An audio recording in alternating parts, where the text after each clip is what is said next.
10절부터 17절까지의 말씀입니다. 오늘 하나님 말씀 에베소서 6장 10절부터 17절까지의 말씀, 저와 여러분이 한 절씩 교도하겠습니다. 끝으로 너희가 주 안에서와 그 힘의 능력으로 강건하여지고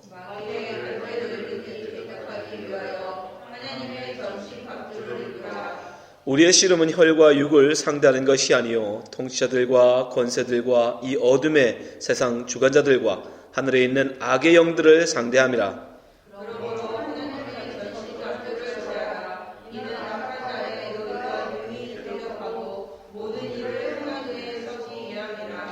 그런즉 서서 진리로 너희의 허리띠를 띠고 의의 호심경을 붙이고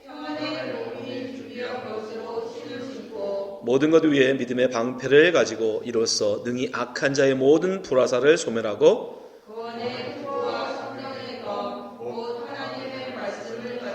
아멘. 기도하겠습니다. 하나님, 우리 시간 하나님 말씀 듣기를 원합니다. 하나님께서 바울 사도를 통해서 선포되어진 말씀, 이 시간에 저희들 하나님 듣기를 원하오니 하나님 말씀하여 주시고 우리 마음에 온전히 새길 수 있도록 붙잡아 주시옵소서. 특별히 하나님 아버지, 정말 우리 성도들 세상 가운데 코로나로 인해서 힘들고 어려운 이 상황 속에서 어떻게 그리스도에 살아가야 할지 참으로 막막합니다. 처음 경험해보는 하나님 아버지, 이런 상황 속에서 정말 그리스도인으로서 온전한 영적 싸움을 승리할 수 있도록 인도하여 주시옵소서. 말씀이 힘이 되게 하시고 말씀이 검이 되게 하시고 말씀이 능력되게 하여 주옵소서. 이 시간에 주님께서 말씀하여 주시기 원하며 예수님 이름으로 기도합나이다. 아멘. 네, 감사합니다. 오늘 에베소 강의 28번째 시간으로 하나님의 전신갑주라는 제목으로 말씀 나누겠습니다. 우리 지난 시간에 우리는 종과 상전의 관계를 알아보았습니다. 그렇게 함으로써 이제 우리는 그리스도인이 사회의 관계 속에서 어떻게 살아가야 되는지를 전체적으로 살펴봤죠. 그래서 5장 21절에 너희들은 그리스도께 순복함으로 피차 복종하라 라는 말씀 안에서 부부의 관계를 어떻게 맺어야 하는지, 자녀와의 관계, 그 다음에 종과 상전 간의 관계 어떻게 맺어가는지, 우리가 그 사회적 관계들을 그리스도인으로서 어떻게 사는지에 대해서 배웠습니다. 근데 오늘은 이제 바울이 그동안은 사회적인 아주 사람이 볼 수 있는 인간적인 관계라면 이제는 눈에는 보이지 아니하지만 우리에게는 영적인 싸움이 있다라고 얘기해요. 영적인 대적이 있다고 얘기합니다. 그 속에서, 그 삶 속에서 과연 그리스도인은 어떻게 그 싸움을 싸워나가야 하는지 바울 사도가 이야기해주고 있어요. 자, 거의 이제 마지막 말씀이 되는데 그 영적 싸움 어떤 것인지 함께 보도록 하겠습니다. 바울 사도는 먼저 우리에게 하나님의 전신갑주를 입어라. 왜냐? 우리가 영적 싸움이 우리에게 있다라고 얘기합니다. 10절부터 12절 말씀 보세요. 끝으로 너희가 주 안에서와 그의 힘의 능력으로 강건해지고 마귀의 관계를 능히 대적하기 위하여 하나님의 전신갑주를 입으라. 12절 우리의 씨름은 혈과 육을 상대하는 것이 아니요 통치자들과 권세들과 이 어둠의 세상 주관자들과 하늘에 있는 악의 영들을 상대함이라. 자, 우리에게 싸움이 있다는 거예요. 여기서 씨름이라고 번역되어진 이 단어가 레슬링이에요. 레슬링. 그러니까 어떤 투쟁, 싸움을 이야기하는 겁니다. 근데 이 상대가 누구냐? 우리가 레슬링을 하는데 우리가 싸움을 하게 되는데 그 상대가 누구냐면 여기서 누구라고 그래요? 어둠의 통치자들이라고 얘기해요. 우리가 쉽게 말하면 바로 마귀죠. 마귀. 우리에게 이 영적 그리스도인들에게는 이 마귀와의 싸움이 있다라는 거예요.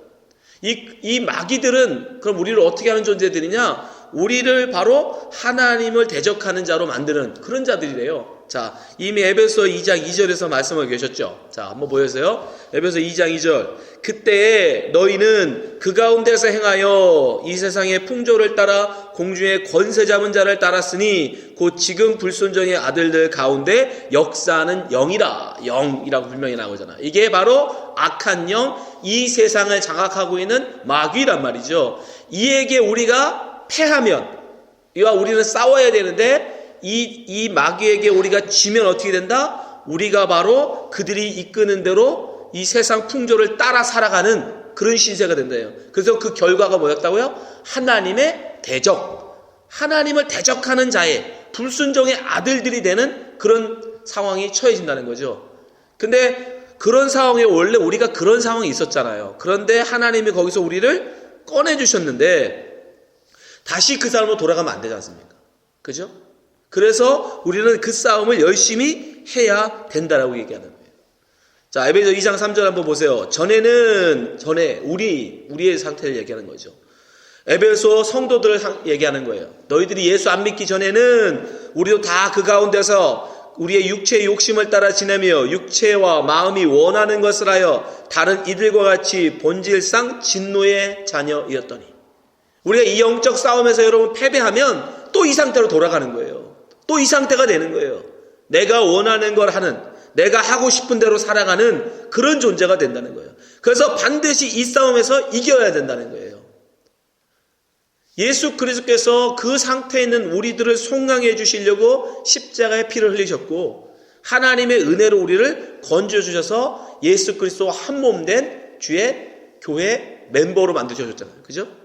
근데 다시 또 여기서 진다 그러면 또 다시 돌아가는 거예요. 네.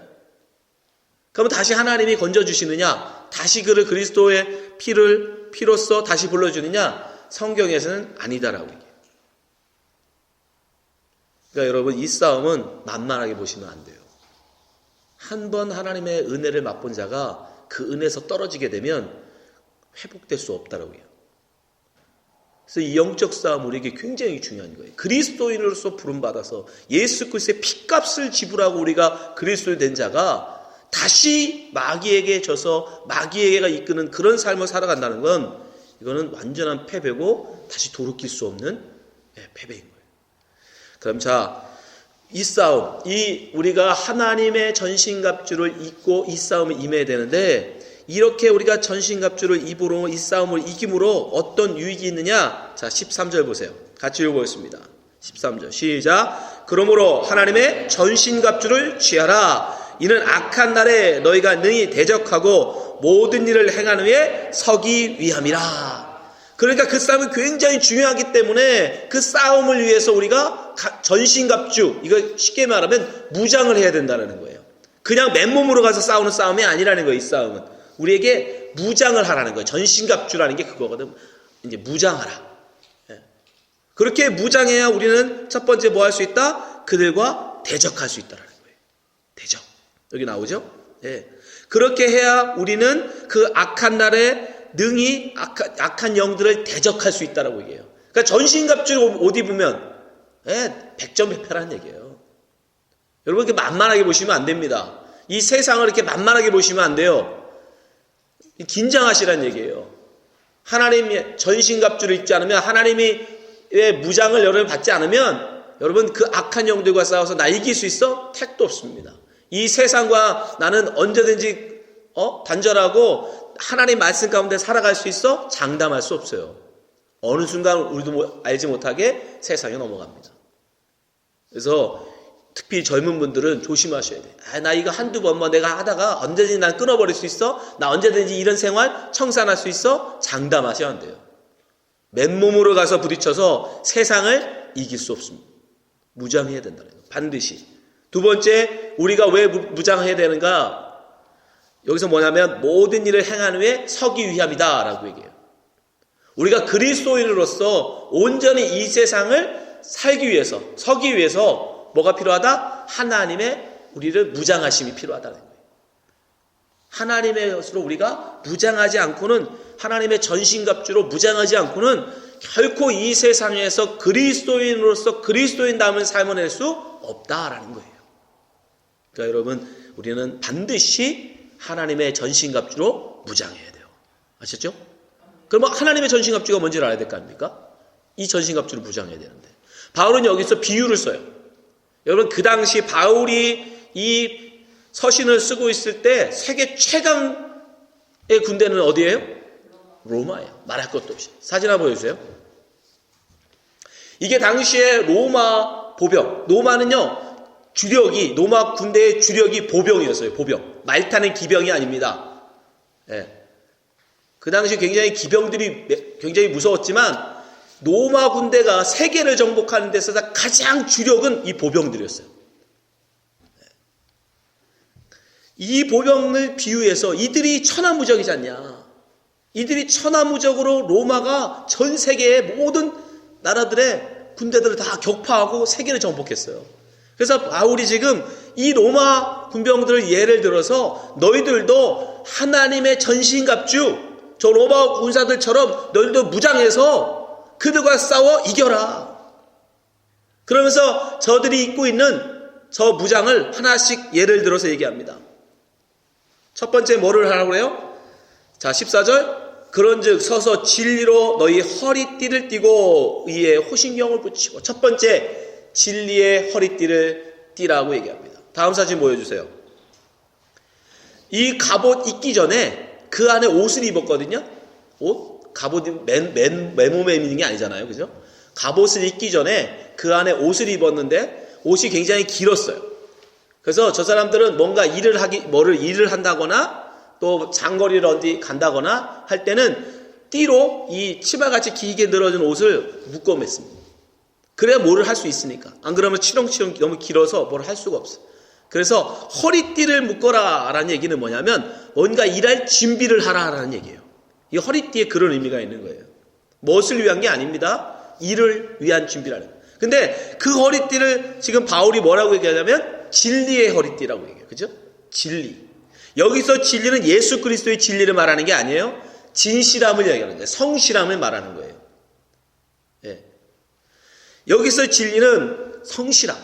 너희가 이제 영적 싸움을 할 텐데 그 싸움에 있어서 너희는 무엇이 있어야 된다? 진실함 가운데 있어야 된다는 거예요.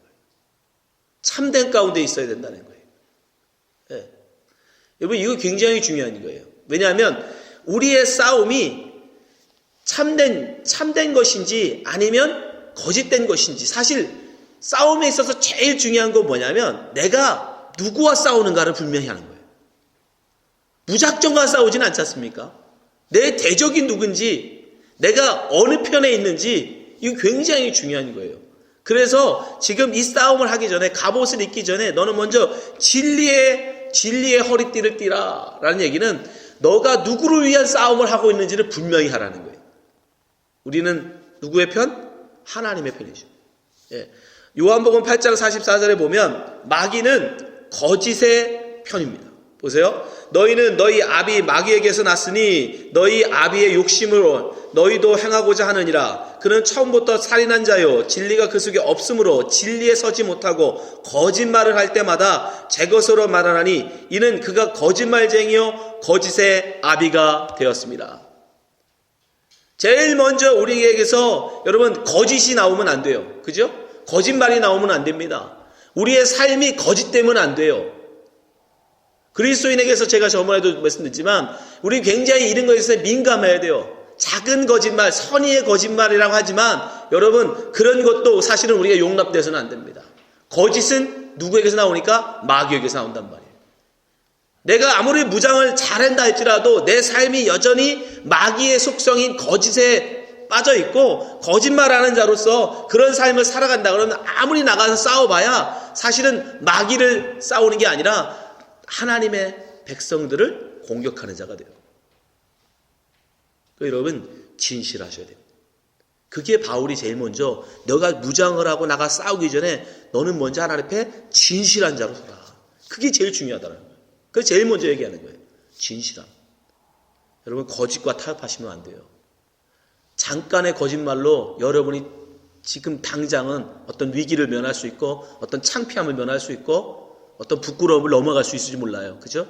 그러나 그건 여러분이 하나님 편이 아니라 마귀의 편에 서는 순간이에요. 이해하시죠?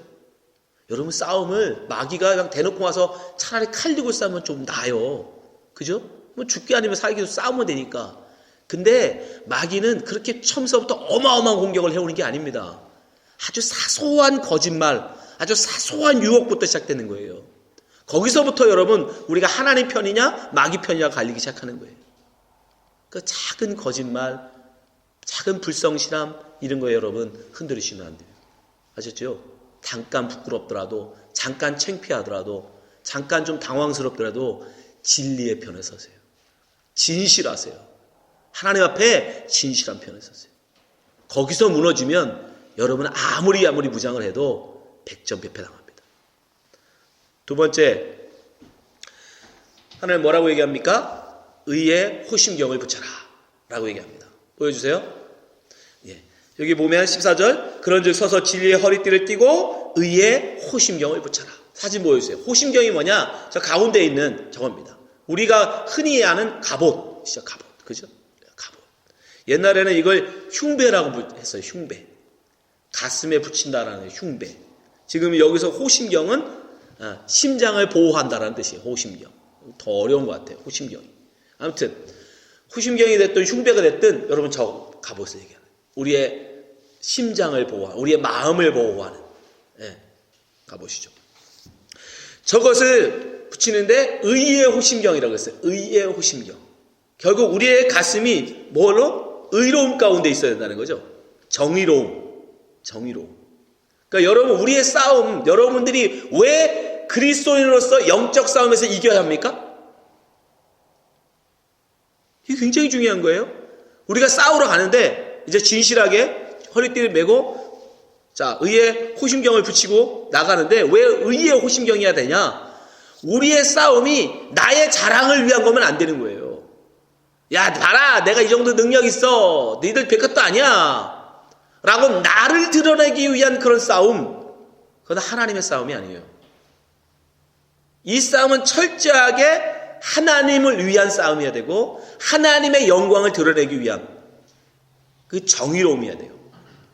이해하시죠? 그러니까 불의함은 다른 게 아니라 나를 드러내거나 나를 자랑하거나 어떤 다른 하나님의 영광 이외에 다른 것을 위한 싸움이면 여러분 그 싸움이 결코 여러분 승리할 수 없는 싸움이에요. 정의로워야 돼요. 예수님께서 성전에 있는 사람들을 장사하는 사람들을 어떻게 하셨어요? 다 내어쫓으시고 그걸 다 들어 엎어버리셨어요. 자 보세요. 요한복음 2장 14절 성전 안에서 소와 양과 비둘기 파는 사람들과 돈 바꾸는 사람들이 앉아있는 것을 보시고 자 성전에서 장사하는 사람들이에요. 15절 노끈으로 책찍을 만드사 양이나 소를 다 성전에서 내어쫓으시고 돈 바꾸는 사람들을 돈을 쏟으시며 상을 엎으시고 보세요. 주님이 지금 싸우고 계시죠. 그죠? 그들과 지금 싸우고 계시는 거예요. 막 책찍으로 그 양과 소와 이런 것들 다 쫓아내버리시고 그들이 쓰던 상을 다 엎어버리세요. 자 16절 그리고 어떻게 하세요? 비둘기 파는 사람들에게 이르시되 이것들을 여기서 가져가라. 내 아버지의 집은 장사하는 집을 만들지 말라. 지금 주님이 그들과 싸우고 계신단 말입니다. 근데 이렇게 주님이 싸우시는데 그들이 주님에 대해서 한 말도 못해요. 진 같았으면 난리 났죠. 진 같았으면 예수님 맞아 죽었죠. 그죠? 왜요? 내 장사를 손해를 끼쳤으니까. 근데 여기서의 싸움이 왜 주님이 이길 수밖에 없었냐면 주님은 의로우시였어요. 성전은 거룩해야 되고 성전은 기도하는 집이어야 된다는 게 하나님의 말씀이에요. 그렇죠? 그러니까 주님은 하나님의 말씀 편에 지금 서 있는 거예요. 의 가운데 있으신 거예요. 근데 이들은 자기들이 지금 자기의 것을 손해보고 있고 자기네 것을 잃어버리고 있고 자기의 것이 파괴되고 있지만 그럼에도 불구하고 예수님한테 뭐라고 할 수가 없어. 왜? 자기들이 지금 불의하거든요. 자기들이 잘못한 거거든요. 자기들이 해서는 안 되는 곳에서 장사하고 있었거든요. 그렇기 때문에 의로우신 주님 앞에 뭐라고 할 수가 없는 거예요. 우리의 싸움에 있어서 우리의 가슴이 이 정의로움으로 있어야 된다는 거예요. 정의 가운데. 사사로이 나의 이익을 위해서, 사사로이 나의 자랑을 위해서, 나를 뽐내기 위해서 여러분이 하나님의 싸움을 싸운다면 여러분 백전백패할 겁니다. 이기는 듯 하지만 결과적으로 여러분 망하게 돼 있어요. 당장은 뭔가 우리가 불리한 것 같고 손해보는 것 같지라도 여러분 반드시 여러분의 가슴은 하나님의 정의로움 가운데 있어야 돼요. 그 가운데서 힘들고 고난스럽더라도 여러분 그 일을 꿋꿋하게 걸어갈 때 우리는 결국 승리하게 되는 것입니다. 세 번째 우리는 복음에 예비한 신을 신어야 된다라고 얘기합니다. 15절 말씀 보세요. 평안의 복음이 진비한 것으로 신을 신고 자 보여주세요. 사진. 저 발에 신발이죠. 여러분 그 당시에 신발을 신는다는 건 뭘 준비하냐면 내가 뭔가를 나갈 준비를 한다는 어떤 아까 옷을 도는 게 똑같은 거예요. 신발을 신는다는 건 내가 뭔가 외출을 한다거나 내가 뭔가 나갈 준비 상태가, 신발까지 신었다는 얘기는 뭐냐면 I am ready예요. 난 준비 다 끝났어. 이제 명령만 떨어지면 뭐 한다? 바로 탁 튀어나갈 수 있는 상태. 예. 그게 바로 신을 신는다라는 뜻이에요. 근데 여기서 바울이 신발을 신고 준비를 하는데 무엇을 위한 준비를 하라는 거예요? 복음으로 예비한 신. 그럼 뭐예요? 우리가 레디 고 하는데 무엇을 위해서 나가야 된다? 복음 전하기 위해서. 우리는 항상 예수 그리스도의 복음을 전하기 위한 준비로 무장되어 있어야 된다는 거예요. 우리의 마음이, 우리의 목적이, 여러분의 삶의 방향이 예수 그리스도의 복음을 전하는 것에 마음이 있어야 됩니다. 항상 그것으로 준비되어 있어야 돼요. 왜요? 그게 우리 예수 그리스도, 우리를 만약에 하나님의 군대라고 한다면 우리 군대의 최종 사령관인 누구예요? 총사령관이신 예수 그리스도의 명령이에요. 예수 그리스도의 하나님의 군대에 군령이 하나 떨어졌는데 그건 다른 게 아닙니다. 자, 마가복음 16장 15절. 또 이르시되 너희는 온 천하에 다니며 만민에게 복음을 전파하라. 이건 권면이 아니에요. 이건 우리에게 어떤 했으면 좋겠다라는 말씀이 아닙니다. 이건 명령이에요. 명령권자로서 이 그리스도의 군대의 총사령관이신 예수 그리스도가 우리에게 어떤 명령을 하셨느냐? 너는 복음을 전파하라. 복음을 전파. 그래서 우리는 복음으로 예비한 신발을 신고 언제든지 기회만 주어지면 곧바로 복음을 전할 준비를 하고 계셔야 돼요. 때를 얻든지 못 얻든지 바울은 그래서 얘기하죠. 때를 얻든지 못 얻든지 너는 복음을 전파하라. 예. 왜요? 우리의 대장께서 우리에게 원하시는 게 그거니까. 그래서 여러분은 항상 여러분이 먼저 복음이 여러분 안에 있으셔야 되고 그 복음을 기회될 때마다 여러분에게 기회가 왔을 때마다 사람들에게 복음을 전하셔야 돼요. 그것을 이야기하고 있는 거예요. 넷째, 믿음의 방패를 가지라고 얘기합니다. 믿음의 방패. 자, 16절 말씀 보세요. 모든 것 위에 믿음의 방패를 가지고 이로써 능히 악한 자의 모든 불화살을 소멸하고. 사진 보여주세요. 로마 군대는 특별히 큰 방패를 갖고 있었어요. 그래서 이 방패가 자기 몸을 전체를 다 덮을 만큼 큰 방패였어요. 근데 바울은 이 방패에다가 뭐라고 했냐면 믿음의 방패. 적들의 공격, 악한 영들의 공격을 우리가 방어할 수 있는, 막아낼 수 있는, 우리 몸 전체를 다 갚을 수 있는 건 오직 뭐다? 믿음이라는 거예요. 믿음. 믿음만이 적들의 공격으로부터 우리를 보호하고 지킬 수 있다라고 얘기해요.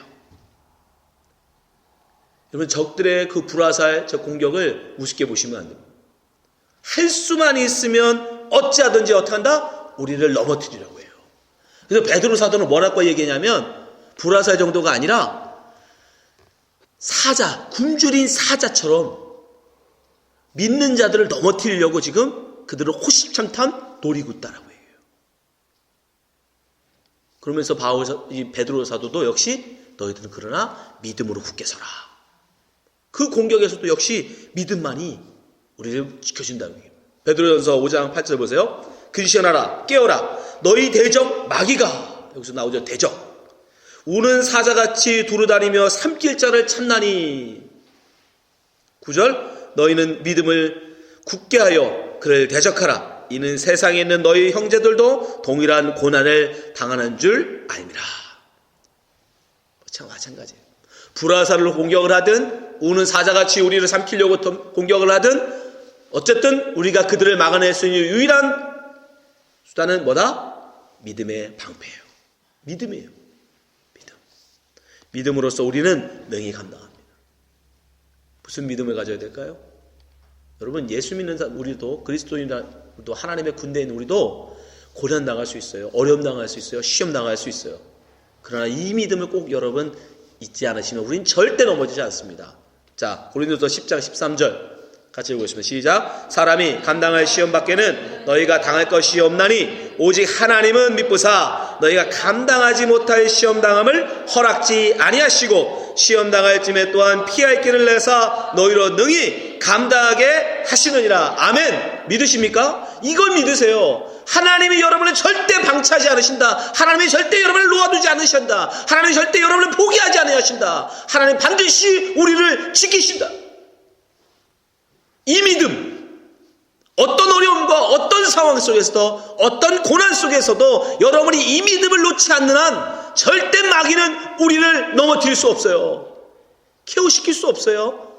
우리를 패배시킬 수 없어요. 여러분, 이 어려움 속에서 여러분이 이겨나는 마음은 다른 게 아닙니다. 믿음이에요. 하나님이 나를 지키신다는 믿음, 하나님이 나를 붙들고 계시다는 그 믿음, 그 믿음이 여러분에 당한 어려움 속에서 여러분을 지키실 겁니다. 다섯 번째, 구원의 투구를 쓰라고 얘기합니다. 17절 말씀 보세요. 구원의 투구와 성령의 검 곧 하나님의 말씀을 가지라. 구원의 투구. 자, 사진 보여주세요. 네, 머리에 쓰고 있는 거죠. 머리에 쓰고 있는. 저 구원의 투구, 이 머리는 여기서 뭐라고 했냐면 구원의 투구는 투구인데 구원의 투구. 그 무슨 말이냐면 이 머리가 구원의 확신으로 서 있어야 된다는 거예요. 구원의 확신. 이거 데살로니가에도 보면 이 투구에 대한 이야기가 나오는데 거기에 한 가지를 더 붙여놨어요. 자, 말씀 보세요. 데살로니가전서 5장 8절 보세요. 우리는 낮에 속하였으니 정신을 차리고 믿음과 사랑에 호심경을 붙이고 구원의 소망의 투구를 쓰자. 자, 우리 지금 에베소서는 구원의 투구라고만 나왔지만 여기서는 하나 더 붙었어요. 뭐예요? 구원의 소망의 투구. 어떤 구원의 확신이라는 거예요? 나는 죽어도, 내가 이 싸움에서 죽는다 할지라도 나는 뭐 한다? 나는 하나님의 백성으로 구원받는다. 나는 어떤 하나님을 향한 구원의 그 소망을 여러분들이 확신을 가져야 된다는 거예요. 그래서 지금 바울은 우리가 투구를 써야 되는데 어떤 투구? 구원의 확신을 가진 그 소망을 품고 사는 그 투구를 써라. 여러분 마찬가지예요. 여러분 제발 이 세상에 소망 두고 살지 마세요. 이 세상의 헛된 희망으로 여러분 살아가지 마세요. 우리의 머리에는 항상 우리는 하나님의 구원받은 백성, 나는 하나님의 나라에 살 자라는 그 소망을 여러분들이 늘 품고 사셔야 돼요. 마지막으로 성령의 검을 가지라고 얘기합니다. 17절에 나오죠. 구원의 투구와 성령의 검, 곧 하나님의 말씀을 가지라. 이제까지는 다 막는, 나를 보호해주는, 그죠? 나를 방어하는 그런 무기들이었어요. 예, 다 방어구였어요. 방어구. 근데 유일한 무기, 유일한 공격 수단이 하나 나와요. 그게 뭐죠? 성령의 검이죠. 자, 사진 보여주세요. 자, 저기도 보면 로마 병사들이 여러분 굉장히 많은 무장을 한 것 같지만 그렇지 않습니다. 이 세계 최강의 로마 보병이 무장이라고는 창 2개와 저 단검 하나예요. 굉장히 많은 무기가 있을 것 같지만 그렇지 않습니다. 로마 보병들은요, 가깝게 방패를 갖고 붙은 다음에 그 다음에 저 단검으로 찌르는 게 그들의 가장 강력한 무기였어요. 글라이더라는 저 단검이 짧습니다. 불과 45cm밖에 안 되는 짧아요. 그러나 오히려 근접전에서는 딱 붙어서 막 싸워야 되는 근접전에서는 긴 칼 가지고는 이게 안 되는 거예요. 그래서 수많은 로마 군대가요, 수많은 전투를 치릅니다. 그러면서 저들이 로마가 세계를 지배할 수 있는 역사가들이 뭐라고 얘기하냐면 다른 게 아니다. 로마 군대는 빠르게 자기들의 잘못된 점을 빠르게 고쳤어요.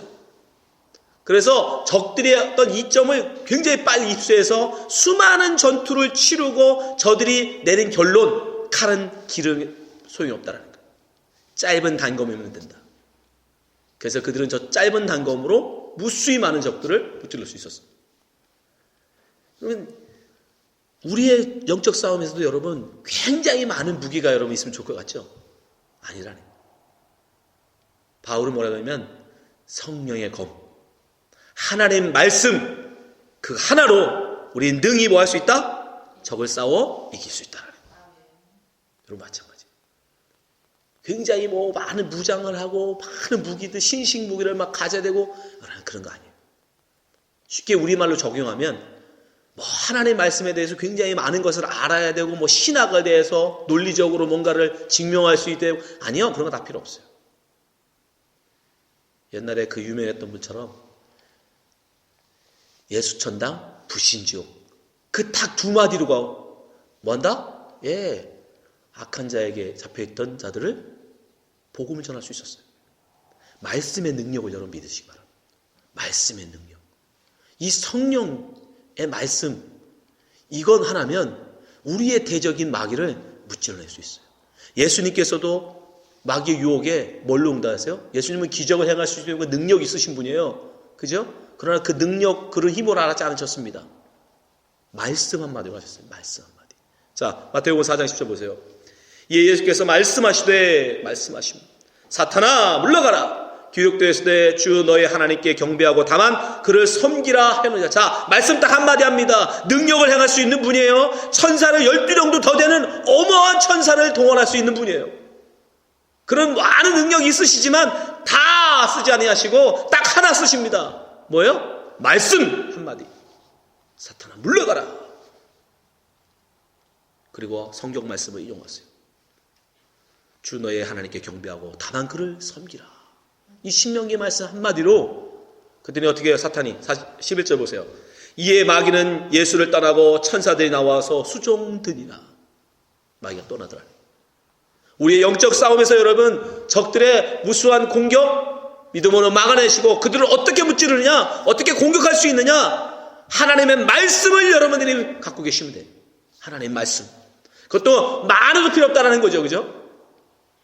정말 여러분을 확신을 갖게 할 수 있는 한마디의 말씀이면 될 수도 있어요. 요한복음 3장 16절 그 한 구절 가지고도 여러분들이 능히 이 악한 마귀의 권계를 깨트려 볼 수 있어요.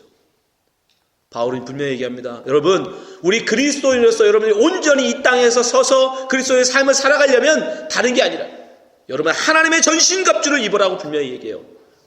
에베소 6장 11절 마귀의 관계를 능히 대적하기 위하여 하나님의 전신갑주를 입으라. 여러분 이 권면, 이 노사도의 권면을 여러분 기억하셔야 돼요. 이 세상에서 그리스도인으로 산다는 거 그건 만만하지 않습니다. 특히 이 시대에 그리스도인으로 산다는 거 정말 어렵고 힘든 일이에요. 세상에 수많은 마귀들이 우리의 관계, 우리를 유혹하고 아주 간교하게 우리를 흔들어버려요. 그때 우리가 설 수 있는 유일한 방법, 그를 무찌를 수 있는 유일한 방법 다른 게 아니에요. 하나님 말씀을 여러분 보셔야 돼요. 하나님의 말씀을 날마다 읽으시면서 하나님의 말씀 가운데 내가 서 있는지 하나님의 말씀으로 여러분 무장하셔야 돼요. 바울은 디모데에게 이렇게 말합니다. 디모데후서 3장 15절 또 어려서부터 성경을 알았나니 성경은 능히 너로 하여금 그리스도 예수 안에 있는 믿음으로 말미암아 구원에 이르는 지혜가 있게 하느니라. 자, 하나님 말씀 속에 뭐가 있어요? 그리스도 안에는 믿음이 있습니다. 구원이 있습니다. 우리가 지금 바울이 얘기했던 구원의 투구, 믿음의 방패, 이 모든 것들이 다 어디서 나온다? 말씀 속에서 나온다. 16절 모든 성경은 하나님의 감동으로 된 것으로 교훈과 책망과 바르게 함과 의로 교육하기에 유익하니. 의의 호심경 역시 어디에서? 우리의 의로움 역시 하나님의 말씀에서 나오는 거예요. 17절 이는 하나님의 사람으로 온전케 하며 모든 선한 일을 행하는 후에 능력을 갖추게 하려 함이라. 하나님의 능력 어디서 나온다? 하나님의 말씀에서 나오는 거예요. 성령의 검을 왜 하나님의 말씀이라고 하느냐? 우리 그리스도인에게 있는 유일한 능력이 뭐냐? 하나님의 말씀인 겁니다. 여러분, 그래서 하나님의 말씀을 읽는 일이, 하나님의 말씀을 암송하고 하나님의 말씀을 듣는 설교 듣는 일에 게을리하시면 안 돼요. 나태하시면 안 돼요. 그러지 않으면 우리는 마귀와의 싸움에서 질 수밖에 없습니다. 이 말씀을 듣는 모든 성도님들, 이 자리에 계신 분들, 또 영상으로 말씀을 듣는 모든 성도님들 기억하시기 바랍니다. 우리는 그리스도인으로서 하나님의 전신갑주를 입으셔야 돼요. 그 하나님의 전신갑주는 다른 것으로 입는 게 아닙니다.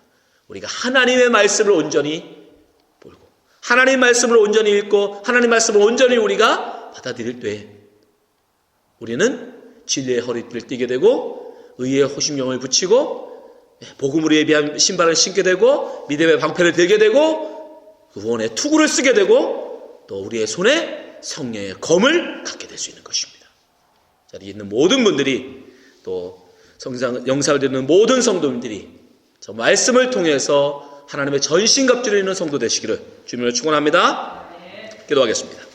아버지 하나님 감사합니다. 우리들로 하나님 이 영적 싸움에서 이기게 하여 주시옵소서. 아니 반드시 이 싸움은 이미 승리한 싸움이며 이긴 싸움인 줄 압니다. 그러나 이 싸움에서 우리의 싸움이 하나님의 의에 하나님의 나라 선포에 도움되게 하여 주시옵소서. 우리가 이 쓰임받음에 하나님의 합당한 자로 여겨주심에 감사하며 우리로 하나님의 전신갑주를 입고 기꺼이 하나님의 이 싸움에 하나님 동참하는 자 되게 하여 주시옵소서. 우리로 하나님 낙오되어 떨어지지 않게 하여 주시고 오직 하나님의 나라를 위해서 온전히 쓰임받는 주의 백성들 되게 하여 주시옵소서. 주님께서 우리 주 하나님께 모든 성도들 기억하여 주시고 하나님의 전신갑주로 무장하여 나와 싸워 승리하는 성도들로 붙잡아 주시기 원하며 예수님 이름으로 기도합나이다. 아멘.